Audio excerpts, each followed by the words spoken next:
باب الذکر بعد الصلاۃ، نماز کے بعد ذکر کا یہ باب ہے کہ نماز مکمل کرنے کے بعد ذکر کرنا، اور ذکر بلند آواز سے کرنا۔ حضرت عبداللہ بن عباس رضی اللہ تعالیٰ عنہما کہتے ہیں کہ کننا نعرف انقضاء رسول صلاۃ رسول اللہ، کہ ہم آپ علیہ السلام کی نماز کے مکمل ہونے کو اس انداز سے پہچان تھے بالتکبیر، یہ تکبیر اللہ اکبر، ٹھیک ہے۔ تو نماز مکمل ہونے کے بعد آپ علیہ السلام تکبیر پڑھتے تھے تو ہم پہچان جاتے تھے کہ اب نماز مکمل ہوئی ہے۔ سوال یہ ہوتا ہے کہ آپ مطلب کیوں آپ ہوتے نہیں تھے کہ آپ یہ کہہ رہے ہیں کہ ہم پہچان جاتے تھے؟ تو اس کا جواب یہ کہ آپ چھوٹے ہوتے تھے۔ اب ظاہر ہے جو بڑے صحابہ ہیں وہ آپ علیہ السلام کے پیچھے، پھر پورا مدینہ پیچھے، اینڈ پہ جا کے کہیں چھوٹے بچے کھڑے ہوتے تھے تو پھر ان کو پتہ چل جاتا تھا کہ اب ہاں نماز مکمل ہو چکی ہے، ٹھیک ہے جی۔ آگے بھی اسی طرح ہے، ہاں، کہ ہم نبی علیہ السلام کی نماز کے مکمل ہونے کو تکبیر کے ساتھ پہچان جاتے تھے کہ اب نماز کیا ہو گئی ہے، مکمل ہو گئی ہے۔ تو اس سے پتہ چلتا کہ ظاہر اونچی آواز سے، ٹھیک ہے۔ ان رفع الصوت بذکری، ان رفع الصوت، کہ اونچی آواز سے، ذکر کی آواز سے ہم پہچانتے تھے۔ یہ ینصرف الناس من المکتوبۃ، جب لوگ فرض نماز مکمل کرتے تھے تو ان کی ذکر کی اونچی آواز سے ہم پہچانتے تھے کہ نماز مکمل ہوئی ہے نبی علیہ السلام کے زمانے میں، ٹھیک ہے۔ تو یہ اونچی آواز سے ذکر ہوتا تھا، اللہ اکبر، یا استغفر اللہ استغفر اللہ استغفر اللہ، سبحان اللہ، اونچی آواز سے۔ تو اونچی آواز سے ذکر کرنے میں کوئی حرج نہیں ہے۔ ہاں، یہ کہ اگر کچھ ایسے نمازی ہیں جو پیچھے رہ گئے ہیں تو پھر درمیانہ آواز سے، ٹھیک ہے، تاکہ ان کی نماز میں خلل واقع نہ ہو۔ باقی نبی علیہ السلام کے زمانے میں تو سارا صحابہ جو جتنے بھی پورا مدینہ جو مکمل نماز میں شامل ہوتا تھا، شاید ہی کوئی پیچھے رہ جاتا ہو۔ تو بہرحال اگر بہت بڑا مجمع ہے تو جب اونچی آواز سے ذکر ہوتا ہے تو پیچھے آواز کم آتی ہے، تھوڑی سی آتی ہے اینڈ پہ، تو اگر کوئی رہ جاتا ہے تو اس کے لیے اتنا مسئلہ نہیں ہوگا۔ لیکن چونکہ ہمارے ہاں اونچی آواز سے ذکر سے متعلق اختلاف ہے، تو اہل سنت میں یہی ہے کہ آپ اونچی آواز سے ذکر کرنے میں کوئی حرج نہیں ہے۔ ہاں، آپ نے آواز کو معتدل رکھنا ہے، ٹھیک ہے نا، کہ اگر یعنی اتنی آواز سے کہ آپ خود سن سکیں، تھوڑی سی آواز ہو، اور کسی رہ جانے والے نمازی کو آپ کے ذکر سے، اونچی آواز سے نماز میں خلل واقع نہ ہو، یہ حکم ہے، ٹھیک ہے جی۔ تو اگر کوئی کرتا ہے تو مطلب اس کا ہمارے پاس یہ دلیل ہے، یہ مسلم میں ہے اور بخاری میں بھی یہ روایات ہیں، ٹھیک ہے جی۔ اچھا، قبر کے عذاب سے جو ہے وہ پناہ مانگنا، اس بارے میں یہ باب ہے۔ حضرت عائشہ رضی اللہ تعالیٰ فرماتی ہیں کہ آپ علیہ السلام تشریف لائے اور میرے پاس ایک یہودی عورت تھی، اور اس نے کہا کہ کیا آپ کو نہیں معلوم کہ انکم تفتنون فی القبور، کہ قبروں میں تم جو ہے وہ آزمائے جاؤ گے؟ تو آپ صلی اللہ تعالیٰ علیہ وآلہ وسلم فرتا رسول اللہ صلی اللہ علیہ وسلم وقال انما تفتنوا یہود و عائشہ، تو آپ علیہ السلام نے فرمایا کہ یہ یہود جو ہے نا، یہ جو ہے وہ آزمائے جائیں گے۔ تو حضرت عائشہ رضی اللہ تعالیٰ عنہ فرماتی ہیں کہ قال رسول اللہ صلی اللہ علیہ وسلم هل شعرت انه اوحی الی انکم تفتنون فی القبور، ٹھیک ہے، کہ آپ علیہ السلام کیا تمہیں نہیں معلوم کہ مجھے وحی ہوئی ہے کہ بے شک تم بھی اب قبروں میں آزمائے جاؤ گے، ٹھیک ہے۔ اب یہ کہ پہلے آپ صلی اللہ تعالیٰ علیہ وآلہ وسلم نے یہ فرمایا کہ تم یہود جو ہے وہ پہلے صرف آزمائے جائیں گے، اس کے بعد آپ علیہ السلام نے فرمایا کہ مجھ پر وحی ہوئی ہے کہ اب مسلمان بھی قبروں میں آزمائے جائیں گے، ٹھیک ہے جی۔ تو آپ علیہ السلام کا جو علم ہے نا وہ ارتقائی ہے، یعنی کہ پہلے آپ کو کچھ چیزوں کا علم نہیں تھا، بعد میں اللہ تبارک و تعالیٰ نے آپ کو اس علم سے نوازا۔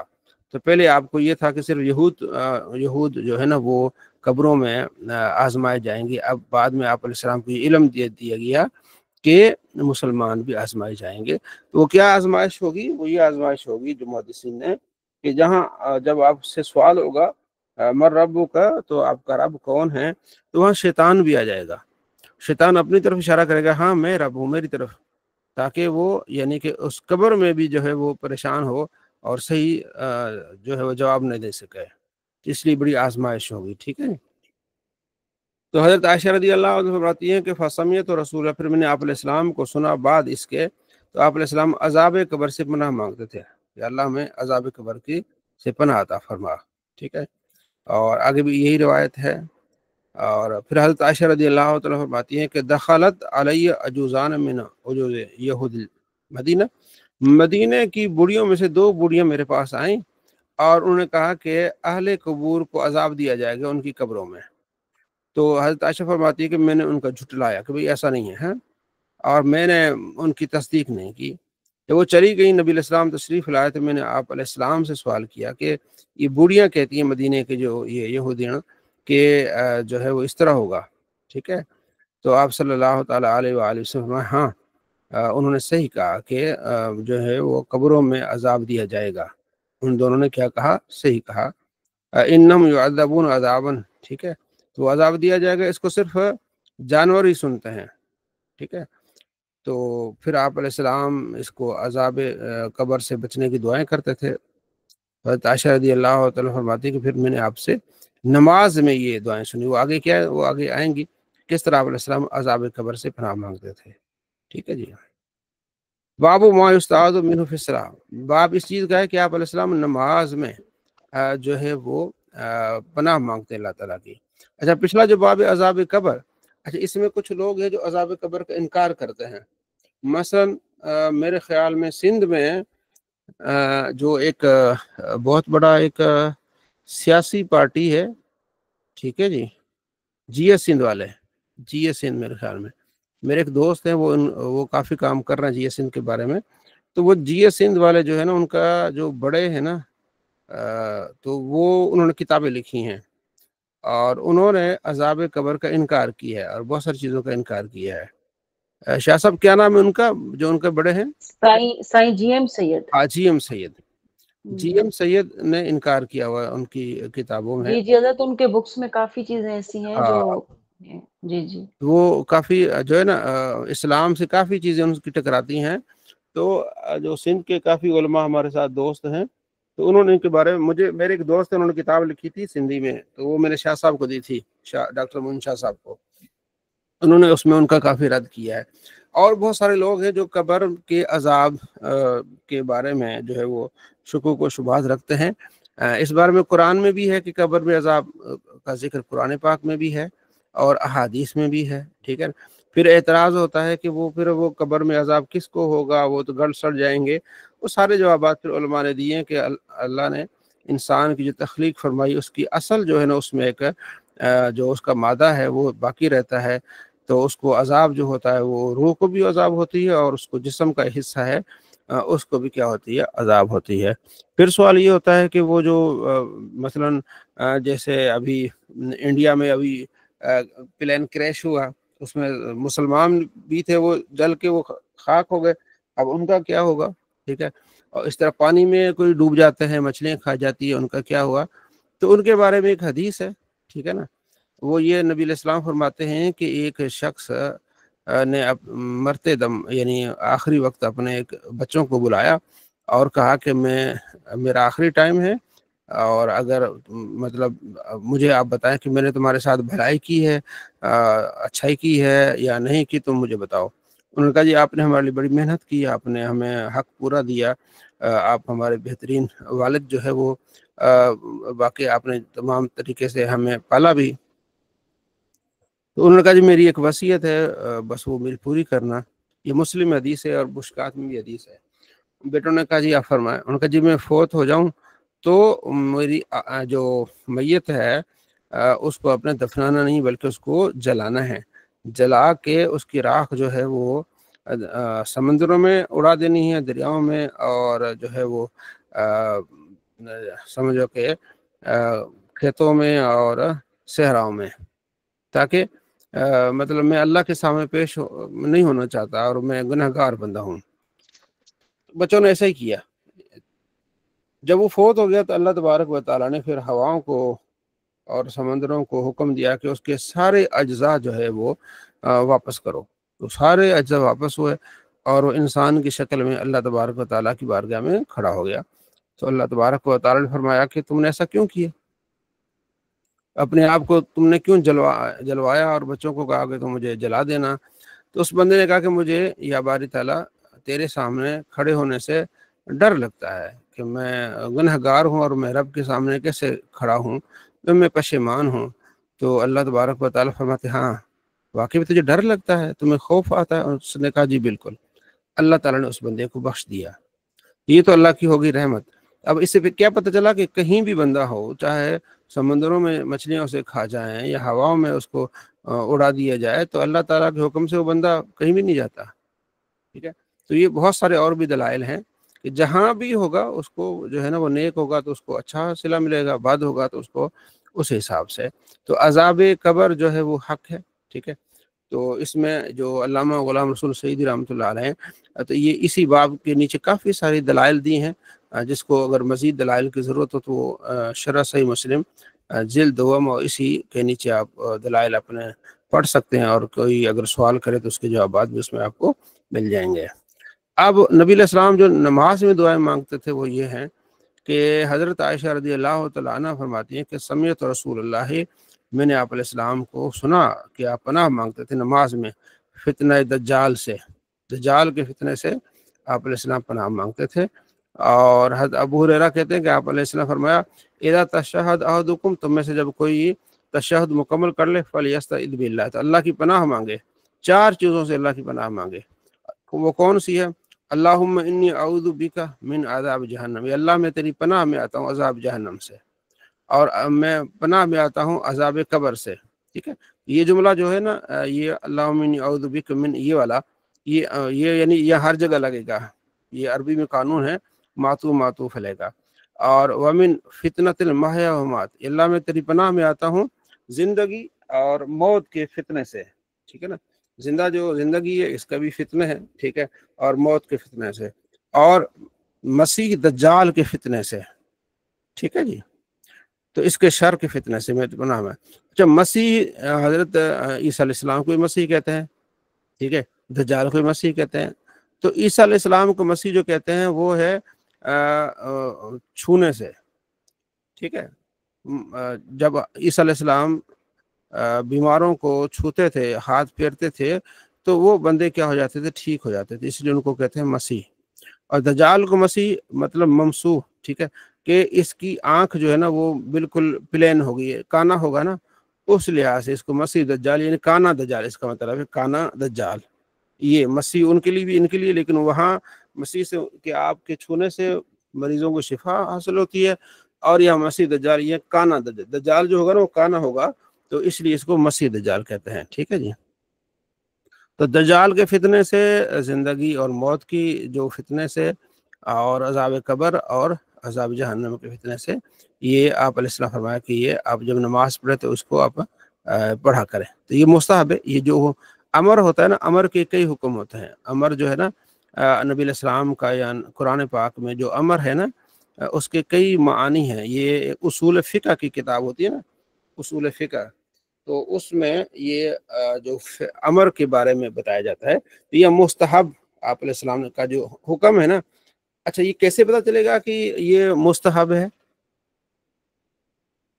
بات سمجھ آ رہی ہے میں کیا سمجھانا چاہتا ہوں؟ میں یہ آپ کو سمجھانا چاہتا ہوں کہ یہ جو آپ علیہ السلام کا فرمان ہے، حضرت ابو ہریرہ رضی اللہ عنہ فرماتے ہیں کہ حضور نے فرمایا کہ جب تم میں سے کوئی تشہد پڑھے، فل یستعذ، یہ امر کا صیغہ ہے، امر غائب کا، ٹھیک ہے۔ جیسے آتا ہے ادرب فل لیدرب، چاہیے کہ مارے وہ ایک آدمی، فا پھر آ جاتے فل یدرب، یہ امر ہے، چاہیے کہ پڑھے، تم میں سے ہر ایک بندہ پڑھے، یہ امر ہے، یعنی اللہ کی پناہ مانگے جو 4 چیزوں سے۔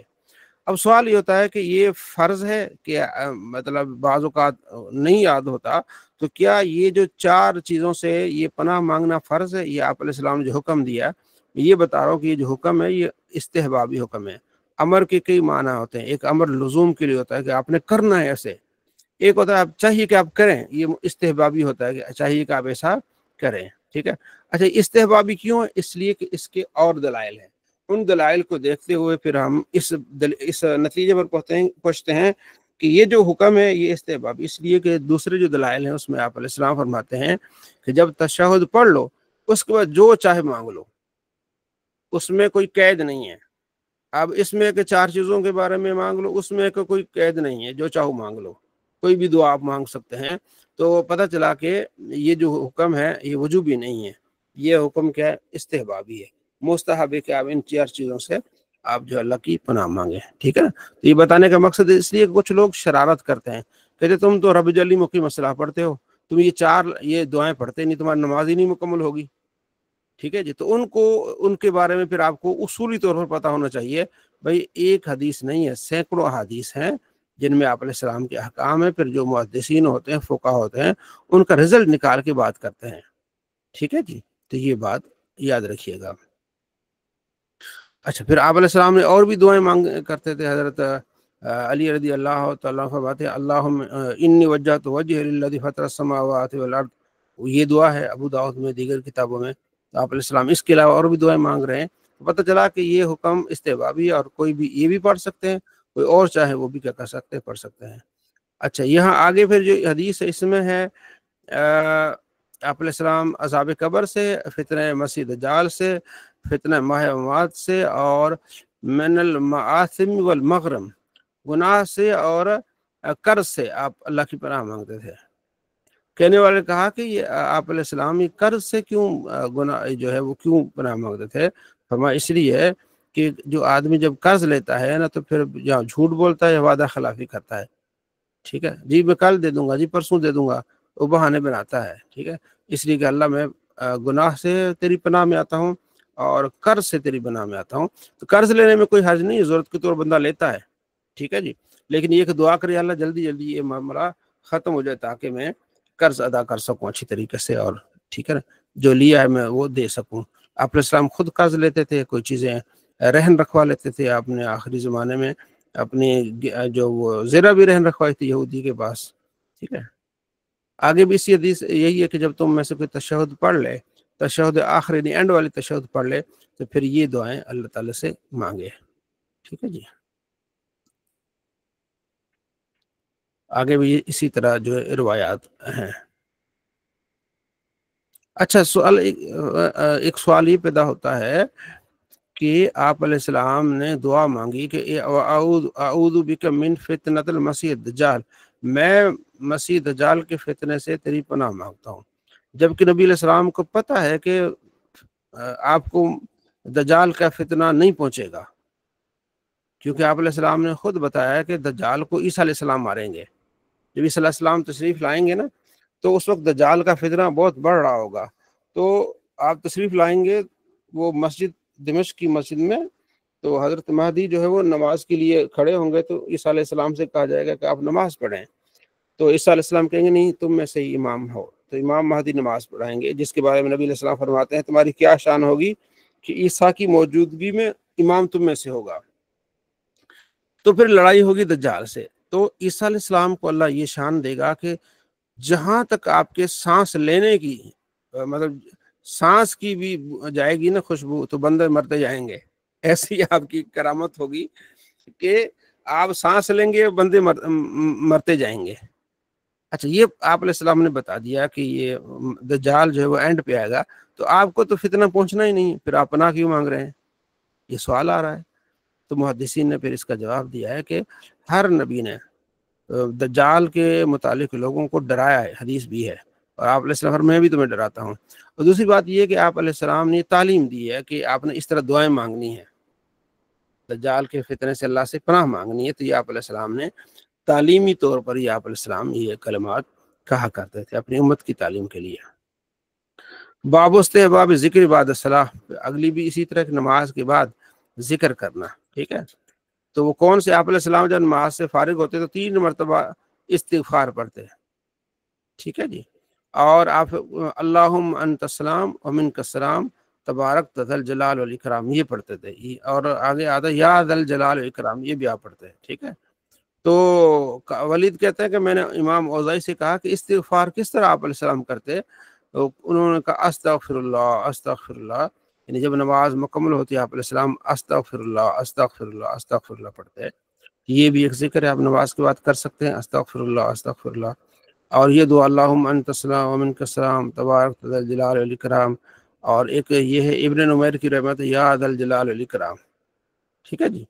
تو علامہ غلام رسول سعیدی نے لکھا ہے یہاں کہ وہ اکثر جو ہمارے مساجد میں ہوتا ہے نا، اللہم انت السلام ومن کا سلام، کس طرح آگے حینا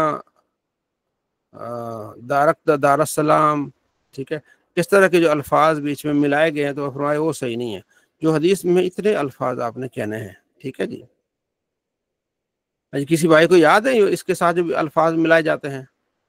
جی جی وہ ہیں اس کے اندر، وہ قاری غلام رسول سعیدی صاحب نے بھی لکھا ہے کہ ہاں، اللہم اللہم انت انت السلام السلام ومنک السلام وإلیک السلام فحینا ربنا بالسلام یا رسول وہی اللہ نا، السلام۔ ہاں یہ الفاظ جو ہے نا کافی، تو انہوں نے فرمایا کہ یہ نہیں، جو نبی علیہ السلام نے سکھایا ہے نا بہتر یہی ہے، کیونکہ ایک مرتبہ آپ علیہ السلام نے ایک صحابی کو وظیفہ دیا، اس میں ذکر تھا نبی کا، تو صحابی نے رسول ایک پڑھ لیا، نبی کی جگہ رسول پڑھا، تو اس نے فرمایا نہیں، جو لفظ سکھائے وہی پڑھو، ٹھیک ہے نا، کیونکہ جو تالا ہوتا ہے نا اس کے لیے جو چابی مختص ہوتی ہے نا اسی سے وہ کھلتا ہے، کوئی بھی وظیفہ ہو تو جو لفظ بتایا گیا اسی کو آپ نے پڑھنا ہے، تو یہ وظائف ہیں جو بتائے گئے ہیں آپ نے اسی طرح پڑھنا ہے، ٹھیک ہے جی، اس میں رد و بدل نہیں کرنی۔ اچھا، اگر مغیرہ بن شعبہ نے حضرت امیر معاویہ کی طرف خط لکھا کہ آپ علیہ السلام جب نماز سے فارغ ہوتے تھے تو پھر یہ پڑھتے تھے کیا، لا الہ الا اللہ وحدہ لا شریک لہ لہ الملک ولہ الحمد وهو علی کل شیء قدیر اللہم لا مانع لما اعطیت، اے اللہ لا مانع، کوئی منع کرنے والا نہیں، جب تو عطا کرے تو کوئی چیز روک نہیں سکتا، ولا معطی لما منعتا، ٹھیک ہے، اور کوئی دے نہیں سکتا اگر تو اس کو منع کر دے، ولا ينفذ الجد منك الجد، اور کوئی فائدہ نہیں دے سکتا تیرے مقابلے میں کسی کوشش کی، تو بندہ کتنی کوشش کرے تیرے مقابلے میں فائدہ نہیں دے سکتا، جو اللہ دے گا اللہ اپنی رضا سے وہ ملے گا فائدہ۔ تو یہ آپ علیہ السلام نماز کے بعد، اب دیکھیں نا کتنے ذکر آ رہے ہیں، تو اس میں سے کسی ایک کو بھی چوز کر سکتے ہیں، ساروں کو، یعنی یہ مختلف اوقات پہ آپ علیہ السلام نے یہ ذکر و اذکار فرمائے ہیں، ٹھیک ہے جی۔ تو اب یہ نہیں کہ ایک بندہ سارے جمع کر کے شروع ہو جائے، وہ تو نماز کے بعد آدھا پونا گھنٹہ لگ جائے گا، اور یہی طریقہ اہل حدیث حضرات نے کیا ہے، وہ کیا کہ نبی علیہ السلام نے جو نماز جنازہ میں دعائیں مانگی نا مختلف موقعوں پر، تو ہم تو پڑھتے ہیں اللہم اغفر لحینا و میتنا، ٹھیک ہے، اس کے علاوہ مختلف موقعوں پر آپ علیہ السلام نے ایک ایک دعا مانگی ہے۔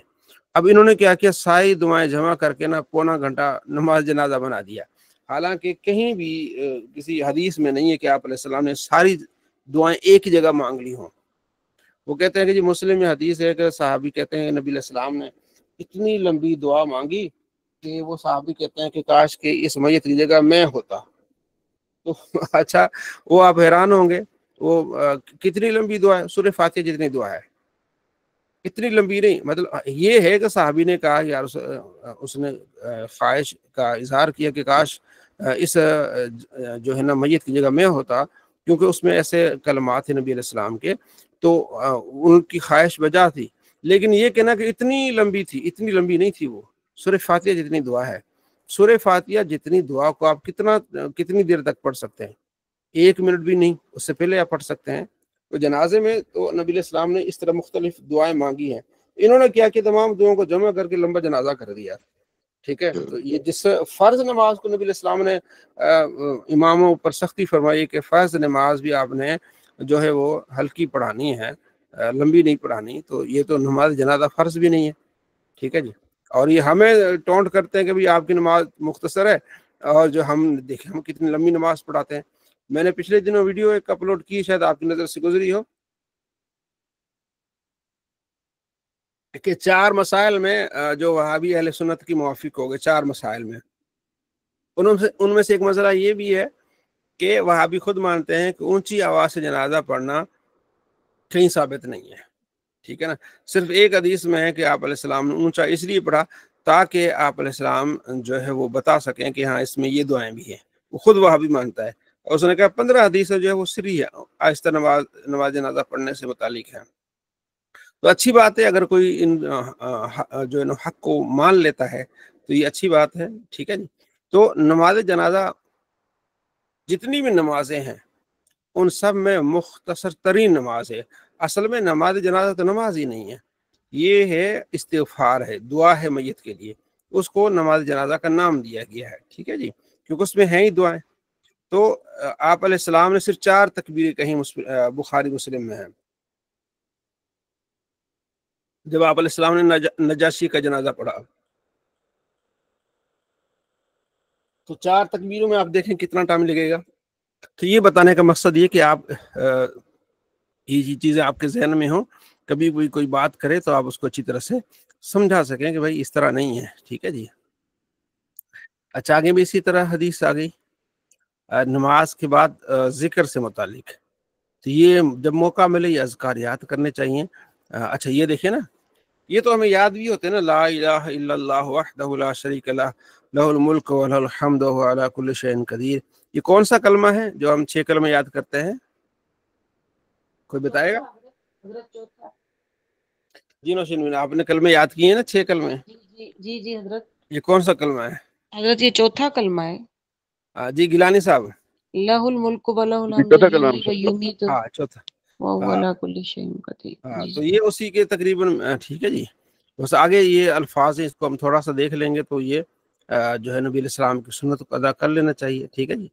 آگے بھی یہ لا الہ الا اللہ وحدہ لا شریک لہ لہ الملک ولہ الحمد وهو علی کل شیء قدیر، لا حول ولا قوة الا باللہ، لا الہ الا اللہ ولا نعبد الا ایاہ، لہ النعمہ ولہ الفضل ولہ الثناء احسن۔ اب آپ دیکھ رہے ہیں نا کہ کس طرح آپ علیہ السلام کی دعائیں ہیں، ٹھیک ہے۔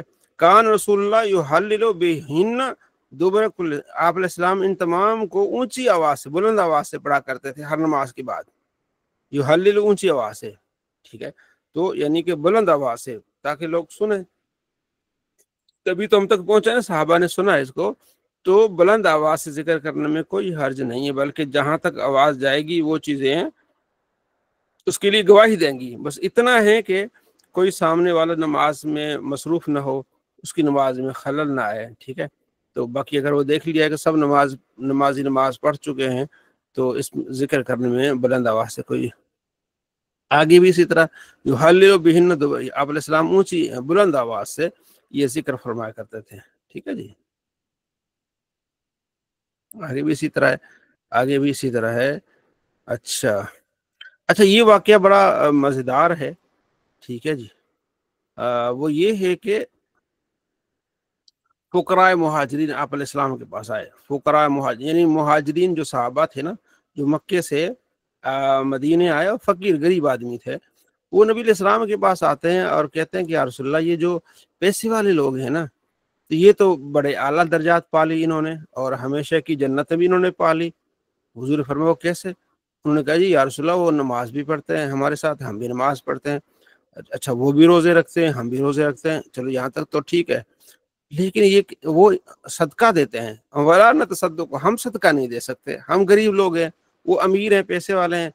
تو مطلب یہ کہ انہیں حرص تھا کہ وہی مطلب ان کے درجات بلند ہو رہے ہیں، وہ صدقہ دیتے ہیں، ہم صدقہ نہیں دے سکتے، اچھا وہ غلاموں کو آزاد کرتے ہیں، ہم نہیں کر سکتے، یا رسول اللہ ان کے درجات بلند ہو رہے ہیں، ہمارے وہ وہاں تک نہیں پہنچ رہی یہ بات۔ حضور فرمایا کیا اب میں تمہیں ایسی چیز نہ بتاؤں، اگر تم کرو تو تم سے کوئی آگے بڑھے گا نہیں، ہاں وہ اگر وہی ذکر کرے گا تو وہ تو ہے، لیکن تم سے کوئی نہیں آگے بڑھ سکتا۔ ان کو یا رسول اللہ بتائیں، تو آپ علیہ السلام فرمایا کہ تم تسبیح سبحان اللہ الحمدللہ اللہ اکبر ہر نماز کے بعد 33 مرتبہ آپ نے پڑھنا ہے۔ تو ایک روایت میں ہے کہ اللہ اکبر 34 مرتبہ، جس طرح ہم نماز کے بعد کہتے ہیں۔ اچھا تو پھر وہ چلے گئے بڑے خوشی کہ بھائی اب یہ ہمارے لیے تو آسان کام ہو گیا، ہم نے یہ پڑھنا ہے، ہمارے درجات بلند ہو جائیں گے۔ پھر کچھ عرصے کے بعد حضور کے پاس آ گئے، فرجع فقراء المہاجرین الی رسول اللہ فقالوا یا رسول اللہ، انہوں نے عرض کیا رسول اللہ، یہ جو آپ نے وظیفہ بتایا تھا، یہ وظیفہ تو وہ ہمارے بھائیوں نے سن لیا، پیسے والوں نے، وہ پھر وہی کرنے لگے جو ہم کر رہے ہیں، وہ بھی نماز کے بعد سبحان اللہ الحمدللہ واللہ اکبر یہ بھی پڑھ رہے ہیں، تو بات پھر وہیں آ گئی۔ تو آپ علیہ السلام نے ایک جملہ فرمایا ذالک فضل اللہ یؤتی من یشاء، یہ اللہ کا فضل ہے جس پر اللہ کرے، یعنی یہ پیسے والے جو ہے نا، یہ پیسہ اللہ کا فضل ہے، اللہ نے ان کو پیسہ دیا ہے تو اللہ کا فضل ہے، تو وہ اس پیسے کو اللہ کی راہ میں خرچ کر رہے ہیں۔ تو جو پیسہ ہے، حلال کا پیسہ ہے، یہ فضل ہے، اس بندے کے لیے جو اللہ کی راہ میں خرچ کرتا ہے، جس کو اللہ نے دیا یا محنت کر رہا ہے، ٹائم دے رہا ہے، کوشش کر رہا ہے، اس میں سے اس کے پاس پیسہ آ رہا ہے، تو یہ اس پر اللہ کا فضل ہے، اور اس فضل سے جو دے رہا ہے بڑی کام کی بات ہے، ٹھیک ہے۔ اس لیے جو پیسے والے ہیں، جن کے پاس اللہ نے دیا ہے، ان کے بڑے رتبے ہیں، کیونکہ وہ اللہ کی راہ میں دے رہے ہیں، وہ غریبوں کی مسکینوں کی مدد کر رہے ہیں۔ وہ اچھا، وہ جب دے رہے ہیں بعض اوقات ایسا ہوتا ہے کہ وہ صدقہ جاریہ بن جاتا ہے، اور میں کوشش کرتا ہوں کہ آپ صدقہ جاریہ دیا کریں، ایسے جگہ آپ پیسے لگائیں جہاں وہ چیز صدقہ جاریہ ہو، ٹھیک ہے جی۔ کہ مثلا سولر سسٹم میں، جیسے آپ کافی ساتھیوں نے ہمارے ہاں، ہم نے جو مسجد میں سولر سسٹم لگایا تھا، اس میں آپ لوگوں نے حصہ ڈالا، اب وہ سالوں تک چلے گا۔ اب اس طرح کے کام جس میں آپ شامل ہوتے ہیں، تو یہ کیا ہوتا ہے؟ صدقہ جاریہ ہوتا ہے۔ تو یہ خوشخبری ہے ان مسلمانوں کے لیے جن کو اللہ نے دیا ہے، اور اللہ سے دعا کرنی چاہیے کہ اللہ اپنا فضل عطا فرما، اور اللہ اپنے سوا کسی کا محتاج نہ فرما، ہمیں اپنی رحمت سے عطا فرما۔ اور جو ہمارے درس کے جو بڑے تھے وہ ہمیں بتایا کرتے تھے کہ اب اس طرح دعا کریں کہ اللہ اپنے فضل سے ہمیں عطا فرما، اور دینے والا دل بھی عطا فرما، کیونکہ کنجوس آدمی کے پاس ہوتا ہے تو وہ دیتا نہیں۔ اللہ دے تو اللہ کی راہ میں خرچ بھی کرنا ہے، اپنے اوپر بھی خرچ کرنا ہے، اپنے بیوی بچوں پر بھی خرچ کرنا ہے، ٹھیک ہے جی۔ انہیں بھی گھمانا پھرانا ہے، انہیں بھی خوشیاں اور دنیا کی دینی ہے۔ تو یہ یہاں آپ نے کیا فرمایا کہ یہ اللہ کا فضل ہے، جو اللہ کے فضل سے وہ صدقہ بھی کرتے ہیں اور خیرات بھی کرتے ہیں، جو ہے وہ غلاموں کو آزاد بھی کرتے ہیں، ٹھیک ہے جی۔ ہاں، وہ پیسہ جو اللہ کی راہ میں خرچ نہ کیا جائے، جس میں سے زکوٰۃ بھی ادا نہ کی جائے، تو اس کے بارے میں قرآن میں ہے، سورہ توبہ میں ہے کہ وہ اس پیسے کو، یعنی وہ جو پیسہ ہے، ظاہر ہے سونا بناتے ہیں اکثر لوگ اس پیسے سے، وہ سونا اور چاندی جو ہے تپا کے ان کے گالوں پر ملا جائے گا، اور کہا جائے گا ہاذا ما کنزتم، یہ تمہارا خزانہ ہے، چکھو اس خزانے کو۔ تو وہ پھر خزانہ ان کے لیے وبال بن جائے گا۔ کون سا خزانہ؟ جو اللہ کی راہ میں خرچ نہیں ہوتا، وہ وبال ہے، وہ ان کے لیے زحمت ہے۔ تو رحمت والا کون سا خزانہ ہے؟ جو فرائض بھی مکمل کرتا ہے، جسے آپ پر اگر زکوٰۃ فرض ہے، آپ زکوٰۃ بھی دیتے ہیں، آپ پر حج فرض ہے، آپ نے حج بھی کیا ہے، ٹھیک ہے جی۔ آپ پر صدقہ فطر واجب ہے، وہ بھی آپ نے کی ہے۔ اس کے علاوہ تھوڑا بہت آپ اللہ کی راہ میں دیتے ہیں تو کمال کی بات ہے۔ خود اچھا کماتے ہیں، اچھا کھاتے ہیں، اچھا مکان ہے، اچھی گاڑی ہے، اچھا رہن سہن ہے، اچھا لباس ہے، تو یہ اللہ تعالیٰ کا بہت بڑا فضل، کرم، لطف ہے۔ تو یہاں یہ بات پتہ چلی۔ ہاں، پھر کیا کرنا ہے؟ پھر کرنا ہے کہ محنت کرنی ہے کہ اللہ تعالیٰ پیسے دے، ٹھیک ہے جی۔ کوشش کرنی ہے کم سے کم 3 سے 4 ذرائع آمدنی ہونے چاہیے، ٹھیک ہے، کیونکہ آج کل کے لحاظ سے 2-3 ذرائع آمدنی ہو تو پھر بندے کا گھر چلتا ہے، پھر معاملات بہتر ہوتے ہیں۔ تو ذرائع آمدنی بڑھانا اور اپنے گھر کو بہتر بنانا، اپنی زندگی کو بہتر بنانا، ٹھیک ہے جی، تو یہ بہترین طریقہ ہے۔ یہ واقعہ ہمارے لیے بہت ساری چیزیں کھول کے رکھ دیتا ہے، ٹھیک ہے جی۔ جی ڈاکٹر صاحب کیا کہتے ہیں آپ اس بارے میں؟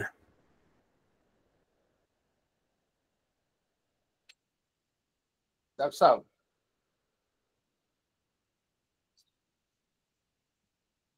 اور کوئی ہاں بھائی؟ سائیں، میں تھوڑا سا مصروف ہوں، میں سن رہا ہوں آپ کا لیکچر۔ اچھا، ٹھیک ہے ٹھیک ہے ٹھیک ہے، ہاں، تھوڑا سا میں انگیج رہا ہوں۔ چلے چلے۔ جی جی حضرت، آپ نے بالکل صحیح فرمایا۔ اس میں ایک تھوڑی، میری آواز آ رہی ہے؟ جی جی میں کچھ ایڈ کرنا چاہتی ہوں اس میں۔ یہ ہے کہ کافی دن ہوئے تو یہ فیس بک وغیرہ پہ آتے ہیں جو فائنینشیل مینجمنٹ والے جو ہے سیمینارز یا اس طرح سے، وہ انڈیا کا تھا، کوچ تھا، تو انہوں نے کہا کوئی فری مطلب لینا چاہے تو وہ لے سکتا ہے۔ تو میں نے ان سے نا سیشن فری لیا ایک فائنینشیل مینجمنٹ کے اوپر، تو انہوں نے کافی سوالات مجھ سے کیے۔ بہرحال اس کا اینڈ نتیجہ یہ نکلا کہ انہوں نے یہ کہا کہ اب جو آپ کو کرنا ہے وہ یہ ہے کہ آپ کی جو انویسٹمنٹس ہے نا، وہ مختلف جگہوں پہ ہونی چاہیے، جی ٹھیک ہے۔ تو فری مطلب ہم ایک فائنینشلی اسٹرانگ جو ہے وہ ہو سکتے ہیں ابھی اس ٹائم میں۔ تو پھر اس نے یہ بھی کہا کہ اگر کسی کے پاس تھوڑا بھی ہے نا، کچھ بھی ہے، کم ہے، زیادہ ہے، لیکن وہ انویسٹمنٹ ضرور کرے، پیسہ رکھ نہ دے اس طرح جی سے۔ تو یہ کافی چیزیں نوٹ کی میں نے، تو یہ چیز میرے ذہن میں تھی، تو اس وجہ سے میں جی نے گیلانی ماشاء اللہ، جی گیلانی صاحب کچھ کہنا چاہ رہے ہیں؟ یہ کرنے لگا تو یہ آپ نے جو فرمایا کہ اس میں زیادہ 2 دن کے 4 ذرائع ہونے چاہیے، تو اچھی بات ہے، لیکن اس میں وہ ایک نیگیٹو پہلو بھی دیکھا گیا ہے. میں نے اکثر دیندار لوگوں کو دیکھا جو اس میں چلے گئے نا، پھر آگے بڑھتے گئے ہیں. میں نے بہت سارے لوگوں کو دیکھا وہ دین سے پہلے امام خطب چھوڑ دیا انہوں نے، جمعے بھی چھوڑ گئے وہ اوپر بہت دنیا داری بن گئے. تو اس میں اتنا بھی رکھیں گے آپ کی ضروریات اچھے سے پوری ہو جائیں، باقی دین پہ آپ کام کرتے ہیں، لیکن آپ بہت زیادہ استعمال پڑ جائے گا نا اس میں، تو پھر آپ اس میں لگیں گے. تو اگر آپ ضروریات کو تھوڑا محدود رکھیں، ضرورت ہوتی ہے یہ ایسی ہوتی ہے، وہ شیطان کی آنکھ کی طرح ہوتی ہے، بڑھتے بڑھ جائے گی، آپ میرا خرچہ میرے گا 5 لاکھ ہو جائے، 5 لاکھ بھی آپ کا کم پڑ جائے، پھر کہیں گے اور زیادہ ہونا چاہیے، اور زیادہ ہونا چاہیے. یہ ضروریات ہوتی ہے، یہ ختم نہیں ہوتی کبھی انسان کی ابھی ہوتی ہے. تو آپ اپنے ذہن کے رکھیے، طرح میری ضروریات ہیں اس میں نے کرنا ہے، باقی طے پوسٹ ہوتی ہے کہ کام کریں آپ جسے آپ کر رہے ہیں، لکھنے پڑھنے کا کام کر رہے ہیں یا اور کریں. کیونکہ اگر اس میں بہت سے لوگ میں کافی لوگوں کو جانتا ہوں، تو میں نام نہیں لیتا، وہ اس میں کام پڑ گئے، بزنس مین بن گئے. وہ جو انہوں نے پڑھا تھا مفتی تھے، وہ سب نکل گیا سب. جمعہ تو چھوڑ گیا، پہلے کلاسیں چھوڑی، امامت چھوڑی، پھر انہوں نے کہتا کہ ان کے جمعہ چھوڑ گیا. اب وہ بزنس مین ہے، پورے الگ ہے، میں نام نہیں لیتا. تو یہ بھی ایک منفی پہلو بھی ہے. آپ دنیا میں پڑھ جائیں گے، دنیا کی آپ ہو جائے گی، اس میں آپ بڑھتے جائے گے، اور مال کی حوث تو ختم انسان کی ہوتی بھی نہیں ہوتی.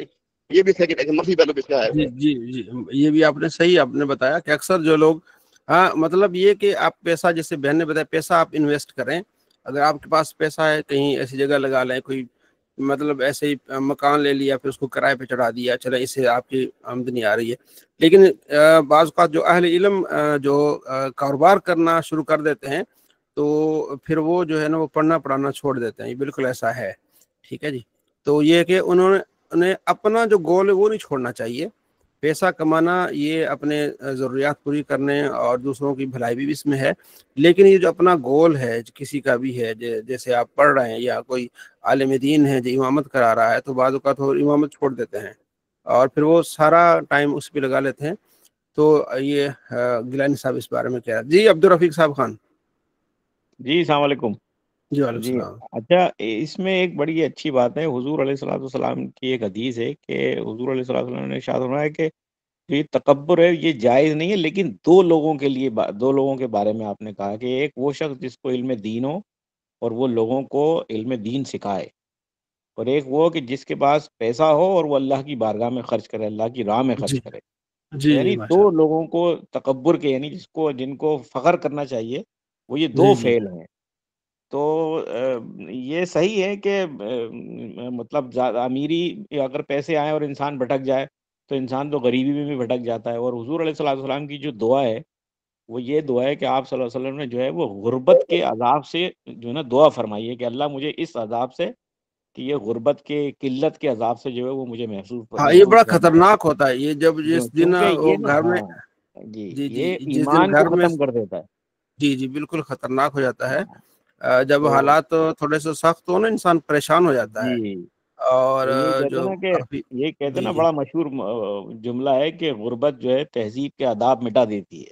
مٹا دیتی ہے. ٹھیک ہاں، ہو گیا. لیکن امیری تو میں بھٹک تو سکتا ہے آدمی ہاں آدمی ہاں بے عربی کا شکار ہو بھی سکتا ہے، اور ہوتے ہیں لوگ. لیکن جی جی ایک، جی یعنی 10 آدمیوں کا راہ راست سے امیر ہو کے بھٹک جانا، اور ایک آدمی کا امیر ہو کے اللہ کی راہ میں خرچ کرنا، تو یہ خرچ کرنے والا زیادہ بھاری ہے.